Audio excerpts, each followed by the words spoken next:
comentario, por favor. Sí, creo que bueno, en línea con lo que han comentado los otros dos expositores, eh, creo que esta es una situación especial y que sí hay que diferenciar entre la reacción inmediata que debe tener el gobierno y ya un plan de recuperación. Y en el caso de esta reacción inmediata, me parece que sí, el déficit público sí se podría utilizar para, digamos, atenuar esta caída del grado de actividad económica, usando el máximo de herramientas posibles. Y lo más importante de las políticas de expansión fiscal o las políticas de recuperación de la actividad económica, y es justamente lo que me faltó un poco resaltar en la exposición, es que la necesidad de la intervención del gobierno en la actividad económica para garantizar su recuperación va a ser una vez que empiece a recuperarse el grado de, digamos, normalidad en la operación de la producción. Ahí es donde, digamos, creo que la recomendación que hacía en la exposición, en donde el gobierno pudiera gastar más en términos de su inversión pública, es donde más se va a necesitar. Pero en este momento, pues las políticas que ya han sido mencionadas de salvaguardar y la integridad o la vida de las personas son la prioridad en este momento, digamos, durante el epicentro de esta crisis sanitaria. Me parece que sí es lo que se debe hacer y de todos modos, una vez que se recupere, digamos, una especie de normalidad, no sabemos qué tipo de normalidad vaya a existir, ahí también se debe fomentar las políticas de expansión fiscal, concentradas fundamentalmente en la inversión pública, pero una vez que ya se haya pasado digamos, el momento más álgido de la crisis sanitaria para garantizar la recuperación de la actividad económica. Ahí me parece que es donde se debe digamos, debemos poner mucho cuidado, la vista en las medidas de corto plazo, de reacción inmediata, que yo creo que tampoco no las podría catalogar de asistencialista, porque pues se está viviendo una situación muy particular, muy específica, y en esta contingencia, en estos primeros momentos, esta reacción inmediata, es necesario que se lleven a cabo este tipo de políticas que han dicho Gonzalo y que ha dicho Raúl. Y ya una vez que se recupere cierta normalidad, entonces sí, las políticas de expansión fiscal con un acento en la inversión pública me parece que sería la mejor idea. ¿Y por qué creo que debe ser la inversión pública? Es necesaria es necesario que haya una reconfiguración del gasto también, porque, por ejemplo, algunos economistas sí plantean que basta con que haya un déficit primario. El déficit primario puede ayudar a la recuperación económica y la recuperación económica puede atenuar el grado de endeudamiento público. Pero este análisis se hace fundamentalmente para economías desarrolladas. Basta con el déficit público para, digamos, tener cierta herramienta para contener el grado de endeudamiento público. Pero en las economías en desarrollo, como en el caso de la economía mexicana, hay una escasez de capital, ¿no? De capital físico, una crisis de infraestructura productiva, o más bien una limitación de infraestructura productiva que la inversión pública ayuda a eliminar. Y por eso esta reconfiguración, pero podría hacerse, o más bien, no una reconfiguración, sino más bien un incremento de la participación de la inversión pública en la economía agregada. Y eso puede ayudar a eliminar los problemas de infraestructura productiva, de la creación de capacidad productiva, que es una de las eh, digamos, paradojas del subdesarrollo, que se ha señalado por varios economistas de la Escuela Clásica del Desarrollo, que es la paradoja del subdesarrollo es que hay capacidad ociosa instalada, pero además de que hay capacidad ociosa instalada, también hay ciertos cuellos de botella que no permiten la superación de las condiciones de subdesarrollo y que la inversión pública puede ser una herramienta para esa situación. Ese es el comentario, Alberto. Doctor Gonzalo, algo nos quiere comentar. Sí, quería decir que uno tiene que priorizar en economía, pues es algo obvio, ¿cierto? Es algo que uno debe hacer siempre. Pero creo que en el caso de las crisis se hace más importante aún. Y una de las razones es porque cuando uno está en los buenos momentos y no prioriza, pierde, es cierto, pero no pierde hasta un punto en donde la situación sea tan frágil que el resultado sea un resultado dramático. Uno tiene colchones de reacción. En cambio, en momentos de crisis, cuando uno no prioriza, los costos son demasiado altos. Y para unirme al mensaje de Raúl y de Josué, si uno quiere pensar entonces en qué debe orientar las prioridades de política macroeconómica, tiene que pensar de una forma muy práctica, muy pragmática. Es decir, tiene que tratar de alejarse de cualquier precondición ideológica de si es el mercado o si es el Estado. Y yo quiero dar un ejemplo muy concreto que se está discutiendo en este momento en Colombia y que seguro es parte de la discusión en otros países latinoamericanos, y es el de cómo funciona el sistema financiero como mecanismo de transmisión de los recursos, entre comillas, de ahorro a recursos de inversión, porque también estamos hablando de recursos que van a ser financiados a punta de deuda, pero que también funciona el sistema financiero para llegar a las empresas o para llegar a las personas. Y quiero contarles una falla de ese mecanismo que seguramente es frecuente no solo en Colombia, y es que el Banco Central disminuye la tasa de intervención, les presta a los bancos comerciales a una tasa más baja, y los bancos comerciales que en momentos como este de crisis, por supuesto, enfrentan una ampliación de sus problemas de información, problemas de riesgo moral por parte de las empresas y de las personas y problemas de selección adversa también para identificar cuáles son las personas y las empresas con capacidad de pago. No les prestan a las empresas, especialmente a las pequeñas, a las medianas, a aquellas que no pueden enviar señales de pago porque pues no van a poder hacer concretos sus ganancias, dado que hay un choque que está golpeando, como dice Raúl, tanto a la oferta como a la demanda. Entonces estos bancos prefieren poner sus recursos en títulos del tesoro emitidos por el gobierno. Entonces el Banco Central les pasa recursos a los bancos comerciales y los bancos comerciales les pasan esos recursos al gobierno, ¿sí? Obviamente, después de haber cobrado un margen de intermediación conveniente para sus ganancias. Entonces yo me pregunto, ¿es acaso un aspecto ideológico el defender esa mala transmisión de los recursos al sistema financiero? ¿O incluso atacarla? No, es un asunto práctico. ¿Por qué no evitamos ese error, esa falla de mercado, ese error de coordinación y permitimos que el Banco Central imprima dinero y se lo gire directamente al gobierno?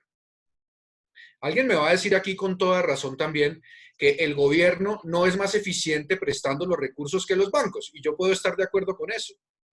Pero sí tenemos claras e identificadas muchas necesidades que debe atender el gobierno y para las cuales el gobierno no está contando con suficientes recursos. Entonces yo me pregunto lo siguiente, en términos muy prácticos, incluso asumiendo que el gobierno es ineficiente para atender las necesidades de las personas, ¿qué es preferible? ¿Aceptar esa ineficiencia del gobierno o aceptar la ineficiencia del gobierno sumada a la ineficiencia del sistema financiero en la canalización de recursos? Es decir, estamos sumando dos ineficiencias.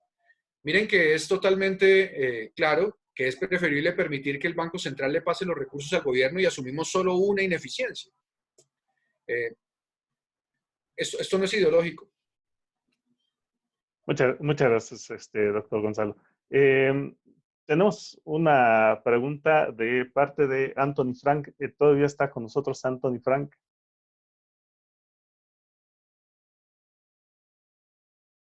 ¿No? Ya parece que ya no está con nosotros, Anthony Frank. Bueno, la pregunta la dejó planteada en el chat, pero vamos, dado que él la hizo, preferiría pasar al siguiente compañero que está queriendo hacer una pregunta, el doctor Leopoldo Gómez, que por cierto, un gusto que esté con nosotros. Doctor Leopoldo, si gustas dar tu pregunta, por favor. Sí, hola, buenas tardes. ¿Me escuchan allí? Sí, sí, claramente. Bueno, más bien quisiera quizás cambiar un poco el tema y preguntarles a todos, a los panelistas, como respecto de las así llamadas, en economía se usan unos términos raros, la verdad, bueno, en todas las ciencias, las así llamadas dificultades de política económica, perdón, de economía política, perdón, al revés, de economía política para implementar estas cosas, ¿no? Porque, pues, justo ayer, ¿no? Fue el aniversario sí, ayer o antier, no sé, de nacimiento de Carlos Marx, ¿no? Y la famosa frase de que los filósofos se han dedicado a describir al mundo, pero de lo que se trata es de transformarlo. Y, y a veces uno, y yo mismo, cuando está pensando en qué hacer ahora, asume que se puede hacer y no va uno al detalle de que pues hay dificultades, hay grupos de interés, pues, hay intereses pues que quizás detienen lo que se puede o avanzan lo que se puede hacer. Vamos ahora, si les parece, empezamos de manera inversa para contestar. Doctor José, si gustas hacer un comentario respecto de esto. Sí, bueno, la verdad es que el planteamiento me parece interesante y difícil de, de atacar, pero me parece que para el caso de México, el presidente Andrés Manuel, me parece que sí tenía un buen margen de maniobra política para tratar de cambiar la política, sobre todo el ejercicio de la política fiscal. Me parece que sí tenía un buen margen de maniobra política y que desde el inicio de su gobierno podía digamos, darle un giro a a la política económica, al enfoque de política económica que estaba permeando en la economía mexicana con los gobiernos anteriores. Eh, Desconozco puntualmente el caso de las demás economías latinoamericanas. Bueno, hay unos casos muy evidentes en donde hay restricciones políticas muy grandes, como el caso de Venezuela, como el caso de Bolivia, pero en el caso de la economía mexicana, me parece que el presidente Andrés Manuel sí tenía un buen margen de maniobra política derivado del proceso electoral que lo llevó a la presidencia y que incluso actualmente todavía cuenta con un margen de maniobra política por el soporte que la sociedad le ha brindado a su gobierno, a pesar de que ha perdido después de este primer año y de los ataques que ha recibido por el manejo en esta contingencia, pero me parece que todavía tiene un margen de maniobra política que lo pueden llevar a reconfigurar el enfoque de política económica. En ese sentido, creo que para el caso de la economía mexicana, parece ser que podría tener este margen de maniobra política. Muchas gracias, doctor José. Doctor Raúl, ¿algún comentario? Perdón, Raúl, tienes apagado tu micrófono. Sí, listo. Ahora sí. Listo. Bueno, quisiera resaltar de nuevo esta idea de que es precisamente durante las crisis económicas es cuando estos conflictos distributivos realmente toman la primera línea en el teatro, ¿no? Son los momentos intensos de conflicto distributivo florecen y son evidentes para todos los miembros de la sociedad. Y la manera como se decide resolver este conflicto distributivo, lamentablemente no se puede evitar el conflicto distributivo. Donde sí hay una opción es en la resolución del conflicto distributivo. La forma de la resolución del conflicto distributivo. Sí existe un conflicto distributivo que se va a acentuar a medida que la crisis a medida que la crisis va empeorando en el tiempo. Ahora, la manera de cómo vayamos a solucionar este conflicto distributivo, va a tener implicaciones para nuestras sociedades y nuestras economías de largo plazo. Ahora, nuevamente, yo creo que la crisis inmediata es diferente a una crisis tradicional. Y yo creo que va a ser muy difícil, a pesar de que probablemente en algunos países intenten solucionar este conflicto distributivo sin atender los problemas imperantes de la población más vulnerable. Por más que exista, probablemente en algunos casos, esa iniciativa, va a ser difícil lidiar contra la realidad, ¿no? La gente no puede trabajar, la gente no tiene una fuente de ingresos. No es que la tasa de desempleo ha caído por otro tipo de choques a la economía o por problemas inherentes al ciclo económico. Este es un desempleo forzado. Hay mucha gente que le gustaría trabajar, porque, de nuevo, por las medidas que se han tomado, no puede trabajar. Entonces, no veo otra salida más que poder flexibilizar este tema a través de transferencias de ingreso del gobierno a los sectores más afectados. Y probablemente se va a tener que dar eso tarde o temprano. De otra manera puede generar un conflicto social de proporciones. Entonces nos vamos a chocar contra el muro ideológico, indudablemente en algunos casos, ¿no? Ahora, respecto a los intereses, de nuevo, este es el énfasis en el conflicto distributivo. Y se va a poner en evidencia el poder de diferentes grupos sociales en diferentes países. Yo creo que las políticas que se van a adoptar van a ser un referente del equilibrio de las fuerzas en diferentes sociedades. Muchas gracias, doctor Raúl.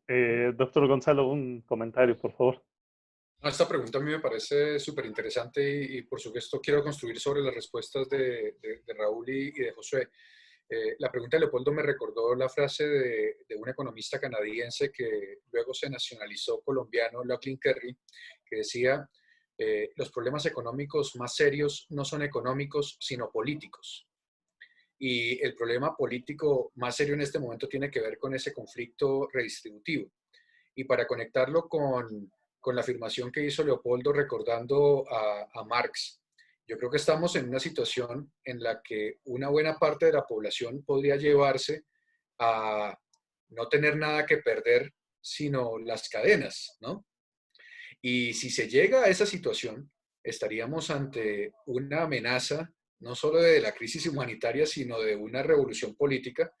Y eso, por supuesto, es internalizado por los hacedores de política y por los gobernantes, incluso por las empresas, que tienen que mitigar esa posibilidad con una atención priorizada y muy bien dirigida a las necesidades básicas de las personas. Ahora, eso de pronto desde una posición de izquierda puede sonar como optimista, pero también sabemos que las crisis pueden tener ese camino o pueden tener el otro, ¿cierto? El fascista y el represivo. Y yo creo que un ejemplo de esa tensión tiene que ver con las decisiones sobre la cuarentena. Yo no sé qué tan provocadora puede ser la siguiente afirmación, pero yo creo que las cuarentenas no son únicamente un mecanismo de atención sanitario, sino que también es un asunto de seguridad nacional. Es mucho más fácil reprimir la protesta, es mucho más fácil controlar la seguridad de las calles, entendida seguridad como un objetivo de tranquilidad que beneficie especialmente a las personas que pueden pedir domicilios y a las que, como nosotros, les llega la comida a la casa sin ningún problema. Esa es la seguridad que queremos, controlando bastante las necesidades y los reclamos de las personas más vulnerables. Entonces, para resumir, este es un problema político muy serio y en la situación de poscrisis podemos estar ante la ventaja de un nuevo orden social y económico motivado en buena medida porque los gobernantes y las élites se den cuenta que es la mejor forma de mantener una situación estable, o que estemos ante acciones de carácter represivo que terminen minando por completo las democracias de nuestros países. Esas son las dos situaciones de riesgo que siempre se enfrentan en momentos de crisis.